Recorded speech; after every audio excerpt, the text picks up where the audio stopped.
What's up, everybody? This is Phil Rogacki. And I'm Jared Abergina. You're listening to Two Tree Guys Podcast.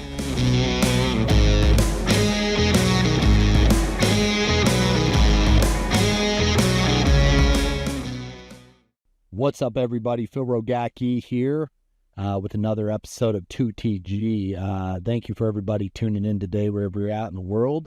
Always supporting us, always paying the fee, always sharing it, liking it, subscribing it, because that's how this podcast, how this podcast grows. But if this is the first time you guys have ever listened to this, you may have seen this on somebody's page. They might have posted it, shared it on their social media. But let me tell you about some of the episodes we have on this show. We have a few. One of them are gear talks.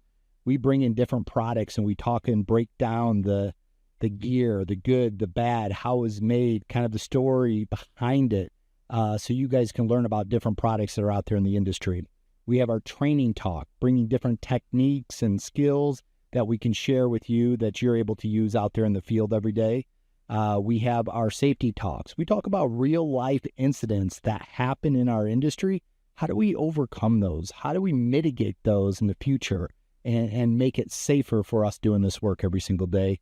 And then we have What's Your Story? What's Your Story is we bring industry badasses in and we discuss their story, the challenges in life, the journey they're on, the times they wanted to quit, the times they were winning, and hearing about those journeys and, sharing a little bit of wisdom so you're able to take that and maybe apply it to your life for that. And, of course, we have a fee to the show, like I said in the beginning, and that fee is to share it. If you get something out of this today, don't just shut the podcast off and go about your day. Share it to somebody else to learn something, to get something, because you never know who can relate to this that could help them out in their day-to-day. But today, this gentleman that we're going to be talking to, Mr. Tom Smith, I got the pleasure of getting to know him for the last day or so.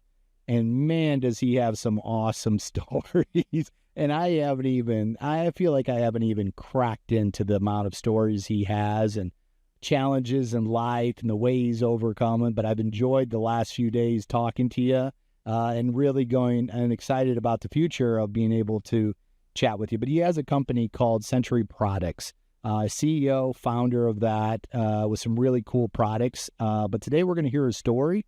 In the future, we're going to hear about some of these products that he has to the market for us. So welcome, Tom. Welcome. Get close. Get close. Yeah, don't be scared of the mic. It won't bite you. How you doing today? Good. Well, Danny, I was checking out your booth. Man, you guys rock over here. It's getting there. It's getting there.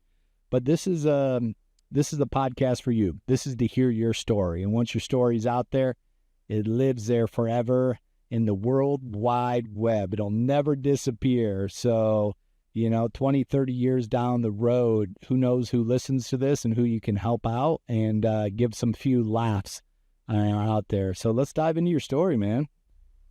Tell me about yourself. Where are you from? Carolina, man. Tarboro, North Carolina, way back. Okay. Born and raised? Yeah. And moved out here to California with the folks many, many years ago. How many years ago? Probably 40 years. 40 years? Here, get a lot closer. I'd say maybe 30 to 40 years. Oh, wow. Time flies. Why'd you move out here? Actually, when you're with a family unit, you don't have much choice. You're coming along for the ride. Okay. Yeah. It was a good move for, life to change the, the whole thing for. Where'd you move to when you first came out here to California? We moved to Brea. Brea, Olinda. Went to school out, Brea. Okay. Brea's kind of by Yorba Linda. Okay. Put together some roots in Yorba Linda for years. Raised a family, great kids, everything's rocking. And then got in the horticulture industry and tore it up from that point. Yeah. What were you doing before that? What kind of? Well, actually, just a lot of, I was into design, layout, and, metal shop, design, cut, weld, grind, make things, fix your car, make it run because you haven't got the money to pay somebody. So you got to do it yourself. Yeah, that's what you do. So from that point on, with the skills from metal and what have you, it was easy to. Well, it wasn't easy. Nothing's ever easy. No, it's not. Move from point A to point B.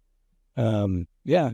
So that's kind of it. School in and out. They had graduated in 75. Okay. Oh, did you go to college? College. I went to college of hard.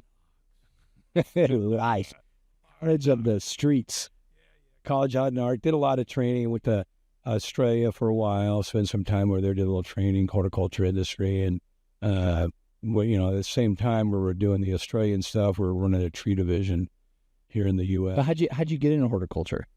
I needed to make money, Mm-hmm. and at the time, it was probably the only industry that you could get into, and be flat broke in the beginning of the day and walk out with a grand or the end of the day. So it worked out well. It was builds your interest to make things happen. Yeah. So, I mean, did you work for a company? Did you try to start your own company? No, we started our own probably way back in about 79 or so. But what gave you the idea to get in horticulture? We were doing landscape work, mowing edge, type of stuff. Were you working for a company? You start your own? You started to mow lawns, pretty much. Lawns. Again, we got in from the mowing line into the tree work, and then from the tree service division, finding out, man, it's a trade. You need to get into it. You need to know what you're doing. A lot of things can go wrong, and a lot of things can go right. Mm-hmm. A lot. But overall, I think the horticulture industry was really the calling.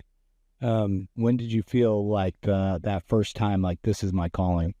This is it. This is what I want to do. I think, my God, it was when it was the first fat check. Yeah. That inspired you? Exactly. We did a lot of work for Hughes. What was the fat check? You know what? Maybe.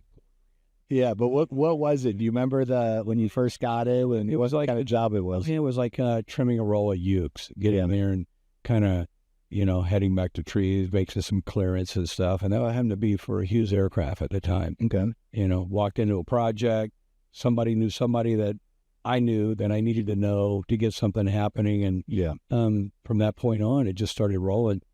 You pick up a truck or two, more guys, and wham, bam, you're rolling, Okay. But that was back in the day, way before arborist issues even came around. Way before what? Way before you become a certified arborist. Oh, okay. Before you get into, you got a lot of, today, these safety protocols should be number one. Yeah. You have to. If you're not number one safety issue, you're not going to be in business much longer. Yeah. So, I became a certified arborist probably I was in 09 with 909.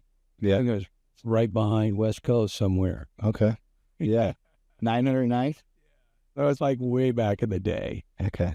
Still holding on that. That works good. Got my son's running our division. Kind of frees me up so I can do a lot of the dog and pony shows.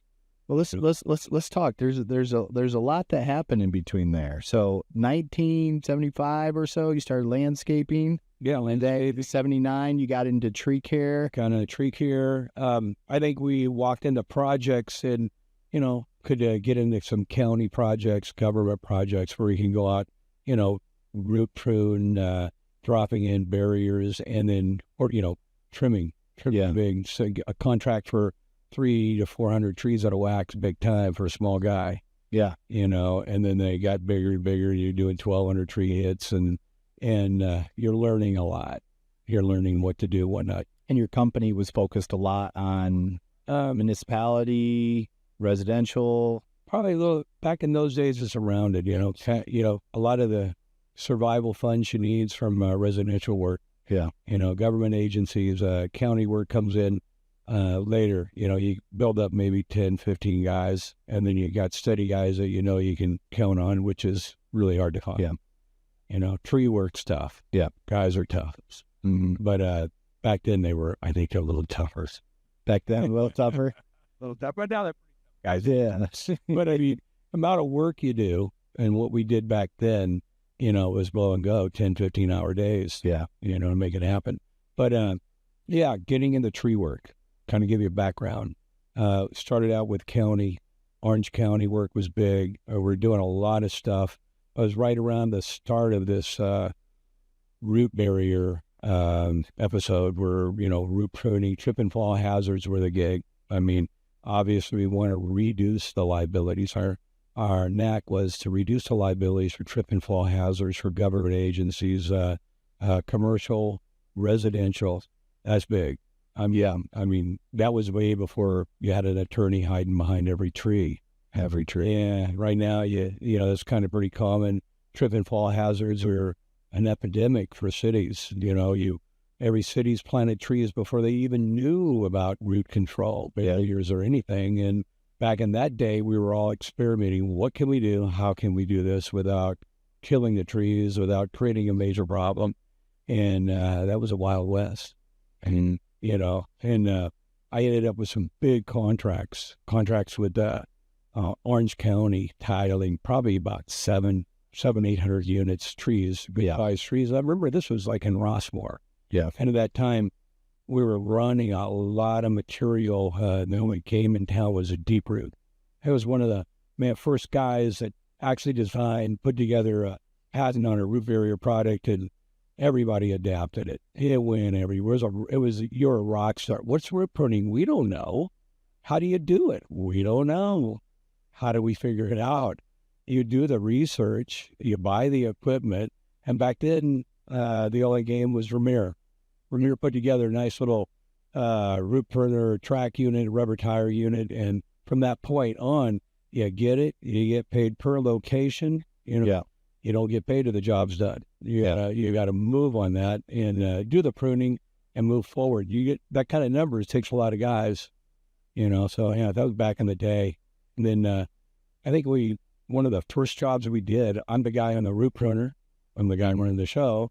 So we're root pruning, dropping in a boatload of barriers. And at that time, we're running by specifications. Specs are everything in a project. Nowadays, any project you're dealing with.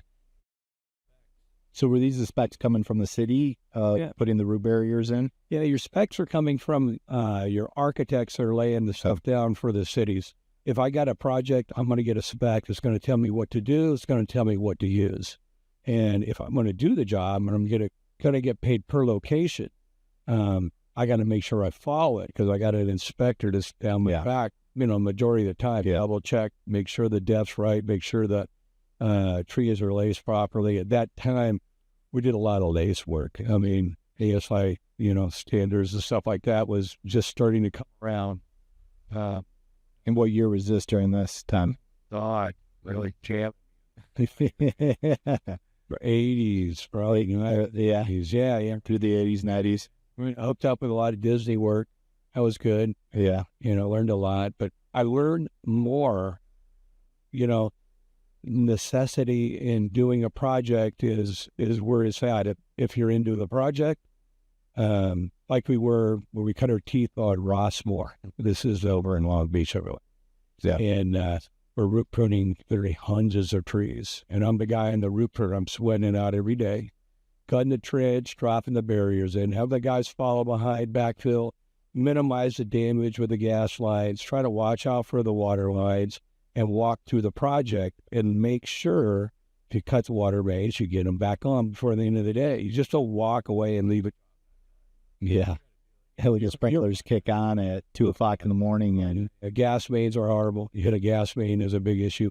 That was right when underground alert, I think, was becoming A11. Yeah, but it was becoming a reality. and before that, it was, you just had to hit it to find it. And get your T300. I remember that T300 was a Ditch Witch line locator. And that was a good tool when you know how to use it and it works. But when you don't, you pay the price. Yeah. So that, and we have to follow specs.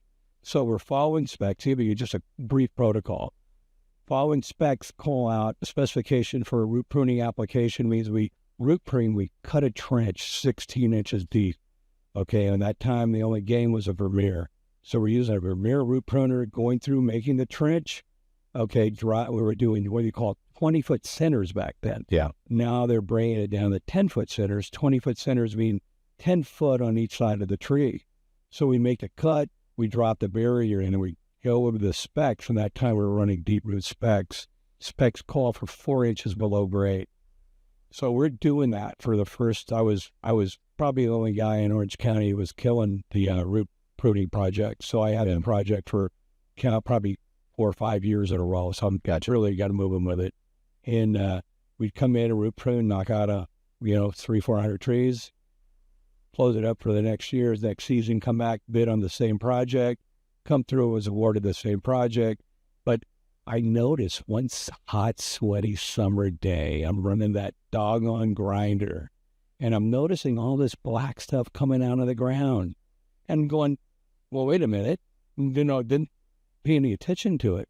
But I had my books from the prior year. I'm like, we did this location, 18 months ago. I mean, we already did this, which of course the trees are going to be trimmed again. Yeah. But we came back through and found out, that's right, we did do it. And all this is root barrier coming out of the he's chopping on that. And we're just going back over to the same location. Oh, shit. Yeah, it was kind of like a wild imagining. I mean, these, counties spending millions, a lot of money's dropped to this. Everybody's going after the root pruning and the barrier installation because it's a reality. We got to do something. How are they checking your work to even know you even put it in? Oh, we got they just do spot checking, check this one, skip 10, or they check every single one? They check every one. I mean, you got to leave your trench open, you make the cut. Oh, gotcha. Leave your trench open, drop your material in, double check the depth. Depth is 4 inches below grade. Bad mistake.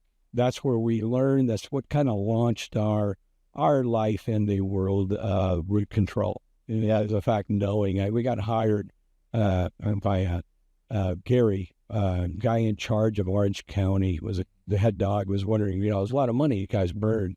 We want to find out why it didn't work, what went wrong. So we dug up, I think, about 100 locations, and R&R location, did some, checks, checked with the cameras, checked all the spots, verified. And what we found is every location we did and we redid, the roots were going right over the top of the barrier, right under the concrete, right where the mud got poured, new sidewalk, 18 months least resistance. It was like, it was unbelievable. I mean, so you just put them too deep. Yeah, well, what was happening? Yeah, barriers are too deep. The theory. But they had the specs, right? You write the specs, or was the city writing them? We do specs, but the company that manufactures the goods have to test it, make sure the quality's there and it works. So the quality is good. Back in those days, it was old styrene material. Mm-hmm. Today is way different. Specifications, you got to follow. If you don't do your specs right, and you're providing something for county government agencies or for the public, you got to really watch your P's and Q's. And, at that time, unfortunately, it was all new. No one really knew. We knew that we could put a barrier and stop roots from growing, but the height of the barrier, that was probably way before these guys really got a grip on what works. But yeah, every project we did was just like a waste of coin, and then we found out why. And we put around, we were able, working with the county, because we'd spend $100,000 just for materials to move forward. And a beginning company to burn that kind of cash for materials in the ground for a county job, you don't get paid for pushing, 30 days to 60 days, it's a drain. And we weren't getting much help, not from the manufacturer. So this is where, having a tree company, putting these root barriers and having these specs that weren't correct, and this is where you guys kind of started diving into building your own products? Yeah, that's it, Mother. So how'd that go? Well, it was tough, man, because you're moving into a project, and you move into a major litigation, so we're fighting a lawsuit, having the product line design and work. We know we can do this, but obviously, the bigger guys at the top of the chain with the cash, they're gonna hold you back. And what's a better way to hold you back with the litigation? Yeah, you got to hire attorneys. You got just tons of stuff on your head. What made you want to go in this fight? You know what? Because I'm a tree guy. Yeah, and I got into this thing, and these guys were rubbing us the wrong way. They just, why not be a nice guy? Why not let's fix things and work together? And we couldn't get that. We couldn't get any help. So, Yeah. Our goal was to make something better, to do something better, more cost effective.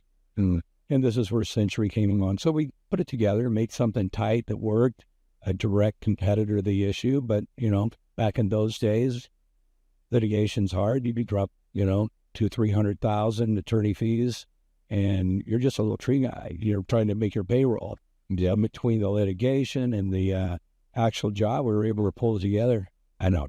Oh, we did it. We did. When you said pulled together, did you keep the payroll going, cover the payroll? Did you win? Yeah. It was the last dog at the table. Yeah. Actually, it was one of those things that just went on and went on for years, and came out pretty good. But we got the rights. Everybody agreed. You leave us alone, we leave you alone, and have a nice day. Yeah. The rest is history. Good. So then you started making these root barriers, selling them. Still running the tree company too. Yes, still running the company. But you have to offset the two. I mean, we want to be a manufacturer. We don't want to be a user. We want to support our guys that are in the field. Our goal is to reach out and give a product line that, that can do the job that we're proud of, and build up the users that can actually do the job. Gotcha. Big difference, from being a... What year was this when starting Century?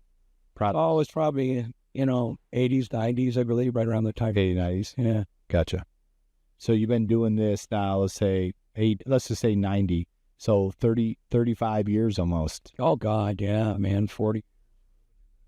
Gotcha. And where these products, let's talk about Century products, all the different products you guys offer.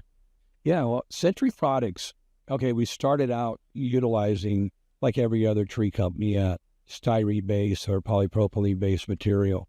You got to remember the material's everything. And flexibility with this type of application is the winner. So if you got brittle material like polypropylene, plastic, my knowledge grew in plastics, and thank God I got some background, in design work. Yeah. So I was able to put something together that surpassed what was already there, flexible, and then try to move that into the architects so the architects can understand the difference. When you go to a meeting and you got 20 architects in a row, and you're trying to explain why your stuff is better, there's no better product than having the competition's product in your hand. When you can actually flex it and it explodes across the room, it's just a winner, isn't it? Tell us about the first time you did that. Oh, it just shot all over the table. Yeah, well, polypropylene is a very flexible, a material is very brittle, like a potato chip if you make it today and you don't make it out of virgin material, but everyone's using to recycle, your polypro is like very brittle. You can flex it and it'll explode, basically. Really? So if you go around the corner, we're making a root prune and we want to make a 90 or make a slight turn, you flex the top of that panel, it's going to crack, it's going to break, and the roots are going to go through it. And some of the issues were the material has to be something that looks pleasing to the eye. If we're going to leave the material up above grade, okay, why do you want to have a 1/2 inch safety top edge? And with the polypro, you got to have a safety edge top, because it'll break down and cut your feet like crazy. Small child walks on it and you'll get some bad cuts. The material we utilize is polyethylene. It's like it gets warm. It's like chewing gum. If you step on it, pops back up. Yeah. Very thin, not attractive to the eye. And that's one of the top products, the raw material, and then dealing with the contractors and dealing with the counties and the cities. There's two modes here. As a combination, as a water barrier application, if you're dealing with street trees, islands, okay, we get the sun that heats up the road. Okay, and it sucks the water out of the island area, and it comes underneath the street, makes potholes like crazy. Bad news for cities, potholes everywhere. So if you put a water barrier along a medium, it keeps the water from flowing out. Water barrier consisting maybe 30 inch, maintains the water back from the irrigation. Okay, that prevents that. But you go one step further because you want to use a barrier. And all days that we're combining a root barrier with the water barrier, the two applications, because a root barrier's water can travel through. we put together the first product line, combination root and water barrier all in one. And so you can eliminate one of your things, save a couple of $1 million in the installations on parkways and roadways like crazy. It was a very successful product line. And then we had to get something a little different. Contractors will put materials in the wrong way, accidentally. And so it's nice to have something you could use and you can put it in the ground. And if you put it in the wrong way, it's still going to work. And you take it out and somewhere else. There's nothing worse going to a job and finding your guys that did an installation with the panels going the wrong way. So the ribs facing the root ball, facing the other direction. You know, we're kind of looking for something, no harm, no foul. Let's move it on to the next project. And that's where the Century product rocks with. Got it. You know, got it. Where's this product being sold at now? Oh, we're pretty much site ones, viewings. You know, we're right toe to toe with all the big boys. Hey, You know, we got fortunate. Hey, yeah. So what's the future hold for now? Do you still have the tree company too? The tree company, thank God we sold that. Okay. That worked out well. Used to be Tree Smith Enterprise. We used that for years and years, and it was a great tool. You know, it was a learning experience. It was. Yeah. You know, but yeah, we've sold that, moved on, and just focused on the trees and did some rehab products. Yeah. So what's the future hold for you and your company?